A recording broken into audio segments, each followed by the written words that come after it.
نحمده ونصلي على رسوله الكريم اما بعد فاعوذ بالله من الشيطان الرجيم بسم الله الرحمن الرحيم يا ايها الذين آمنوا كتب عليكم الصيام كما كتب على الذين من قبلكم لعلكم تتقون صدق الله العظيم۔ معزز سامعین، السلام علیکم ورحمۃ اللہ تعالی وبرکاتہ۔ آج کی نشست میں رمضان المبارک کے فضائل کا بیان ہوگا۔ جیسا کہ ہم جانتے ہیں کہ رمضان المبارک کا مہینہ بہت ہی بابرکت ہے، مسلمانوں کے لیے خاص طور پر اس کی بہت زیادہ اہمیت ہے۔ شاید اتنا اہتمام کسی مذہب کے ماننے والے لوگ کسی مہینے کے لیے نہ کرتے ہوں جتنا اہتمام اس رمضان المبارک کا پوری دنیا میں ہوتا ہے۔ یہ اللہ کا عجیب احسان ہے ہم پر، الحمدللہ ثم الحمدللہ۔ کوئی کتنا بھی گناہ گار مسلمان کیوں نہ ہو، رمضان المبارک میں ایک نیکی کا ماحول بن جاتا ہے۔ ہر انسان کچھ نہ کچھ مساجد کی طرف لوگ متوجہ ہو جاتے ہیں، گھروں میں مصلے بچھ جاتے ہیں۔ الحمدللہ ایک روحانیت کا ماحول پیدا ہو جاتا ہے، قرآن مجید کی تلاوت شروع ہو جاتی ہے، صدقہ خیرات بڑھ جاتا ہے۔ یہ رمضان کی برکات ہے۔ رمضان المبارک کے بارے میں اللہ تعالیٰ نے سورہ بقرہ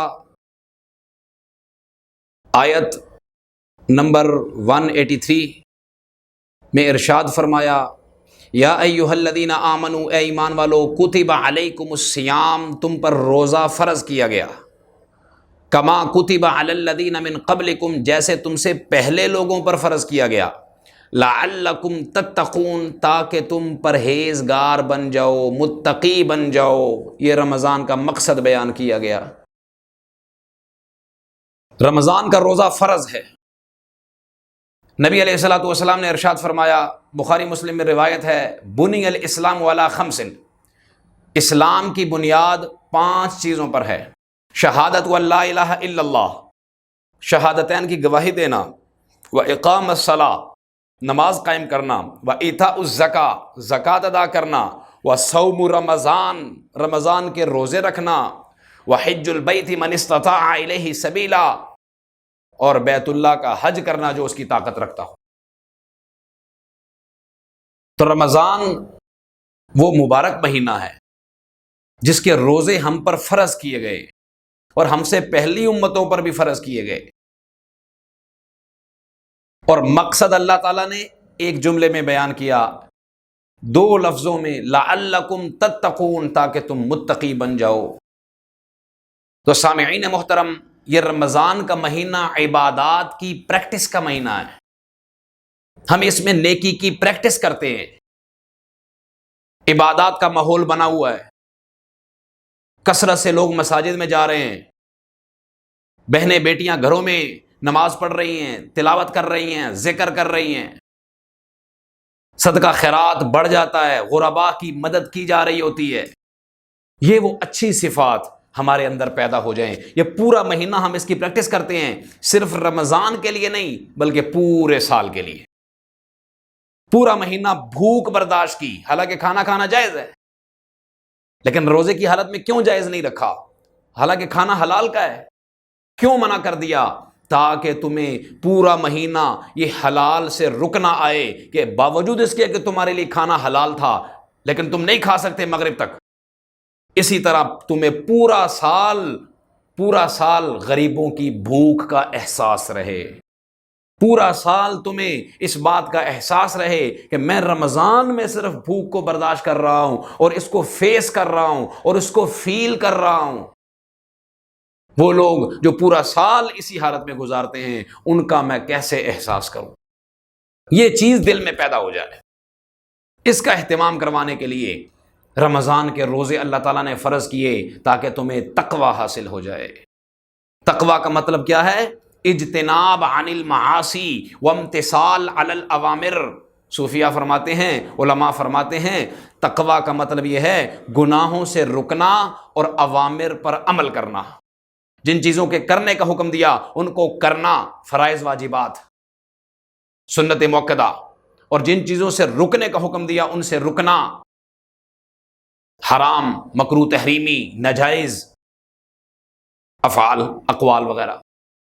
تو اس مہینے کے بہت زیادہ فضائل ہیں۔ بخاری مسلم میں حضرت ابو ہریرہ رضی اللہ تعالی عنہ سے روایت ہے، جناب نبی کریم خاتم النبیین صلی اللہ علیہ وسلم نے ارشاد فرمایا، اذا دخل رمضان، جب رمضان کا مہینہ داخل ہوتا ہے، فتحت ابواب الجنہ، جنت کے دروازے کھول دیے جاتے ہیں، وغلقت ابواب جہنم، اور جہنم کے دروازے بند کر دیے جاتے ہیں، کلوز کر دیے جاتے ہیں، وسلسلت الشیاطین، اور شیاطین کو قید کر دیا جاتا ہے، باندھ دیا جاتا ہے۔ یہ ایک ترغیب ہے۔ پھر ہمارے ذہن میں سوال آتا ہے کہ شیاطین بند ہیں تو پھر لوگ گناہ کیوں کرتے ہیں؟ لوگ گناہ کیوں کرتے ہیں؟ رمضان میں بھی بہت سارے گناہ ہمیں دیکھنے میں آتے ہیں۔ تو اس کا جواب یہ ہے کہ گناہ انسان دو وجہ سے کرتا ہے۔ ایک، شیطان اس کو وسوسہ ڈالتا ہے دل میں، دوسرا اس کا اپنا نفس جو اس گناہوں کا عادی بن چکا ہے، جو شیطان کا کہنا مان کر اس گناہ پر عمل کرتا ہے، اس غلط راستے پر چلتا ہے۔ شیطان کا فوکس وہ ہمارا نفس ہے، ہماری طبیعت، ہمارا مزاج۔ جب اس نے ایک مرتبہ اس کو بگاڑ دیا، اب وہ قید بھی کر دیا جائے گا، تو ہم اپنے نفس کی وجہ سے، نفس کی خواہشات کی وجہ سے، نفس کی غلامی کی وجہ سے ہم گناہ کر رہے ہوتے ہیں۔ اس لیے ہمیں ہر اعتبار سے گناہوں سے بچنا، یہ ہے رمضان کا مقصد۔ ہر اعتبار سے اپنے آپ کو گناہوں سے محفوظ کرنا، یہ ہے رمضان کا مقصد۔ ہر اعتبار سے اپنے آپ کو نیکی کا عادی بنانا، یہ ہے رمضان کا مقصد۔ اپنے آپ کو 5 وقت کی نماز کا عادی بنانا، یہ ہے رمضان کا مقصد۔ اپنی نظر کی حفاظت کرنا، اس کا اپنے آپ کو عادی بنانا، یہ ہے رمضان کا مقصد۔ حرام کھانے کمانے سے رکنا، یہ ہے رمضان کا مقصد، کہ ہمیں حاصل ہو جائے، ہم متقی بن جائیں، پرہیزگار بن جائیں۔ ایک حدیث میں نبی علیہ السلام نے ارشاد فرمایا، یا باغی الخیر اقبل ویا باغی الشر اقصر۔ جب رمضان کا مہینہ آتا ہے تو ایک منادی، ایک اعلان کرنے والا اعلان کرتا ہے، اے خیر کرنے والے، نیکی کرنے والے، اور آگے بڑھ، اور آگے بڑھ۔ فرشتے اس کے دل میں ترغیب ڈال دیتے ہیں، نیکی کا ماحول کریٹ ہو جاتا ہے۔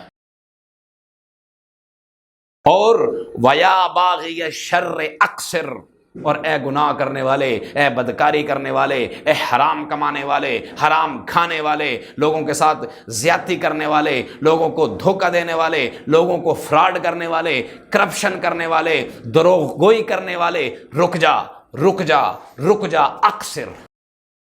اس کے دل میں بات ڈالی جاتی ہے۔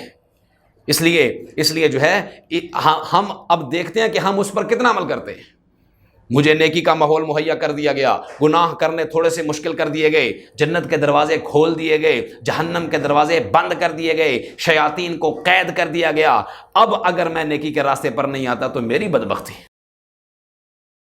ایک حدیث میں نبی علیہ السلام نے ارشاد فرمایا، بڑی عجیب بات فرمایا، وہ انسان محروم ہے، ہلاک اور برباد ہو جائے وہ شخص جس نے رمضان کا مہینہ پایا اور اس کی بخشش نہیں ہوئی۔